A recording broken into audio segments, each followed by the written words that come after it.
হাঁটাও ডায়েটে বাড়াও ভুঁড়ি, আজ নিয়ে হাজির নতুন এক রান্নার ঝুড়ির আজকের রেসিপি ম্যাঙ্গো স্যান্ডউইচ বা চকলেট স্যান্ডউইচ দুটোই কিন্তু তৈরি করে দেখাচ্ছি। যেহেতু বাচ্চা কাচ্চার বাড়ি, বাচ্চা কাচ্চার আবদারের জন্যই কিন্তু বলতে পারেন এই রেসিপিটা তৈরি করেছিলাম।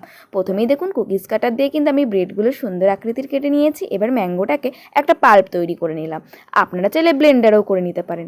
এরপরেই দেখুন আমি এখানে কিছু সুগার দিয়ে দিয়েছি, তারপরে দিয়েছিলাম কনডেন্স মিল্ক আর দিয়ে দিয়েছি গুঁড়ো দুধ। তাহলেই কিন্তু একটা ডেজার্টও বলতে পারেন বা স্যান্ডউইচের যে ভেতরের পুরটা সেটাও বলতে পারেন। এরপরে তো ম্যাঙ্গো স্যান্ডউইচ তৈরি করে নিয়েছি, তার সাথে দিয়ে কিন্তু চকলেট স্যান্ডউইচটাও তৈরি করে নিচ্ছি আর কিছু চকলেট টপিংস দিয়ে দিয়েছি। তাহলে কিন্তু মুখে পড়ার সাথে সাথে স্যান্ডউইচটা আরও দ্বিগুণ টেস্টি হয়ে যাবে। এরপরে সুন্দর করে প্লেটিং করে নিচ্ছি। আজকের ভিডিওটা কিন্তু সত্যি বলতে খুবই ভালো লেগেছে আমার কাছে।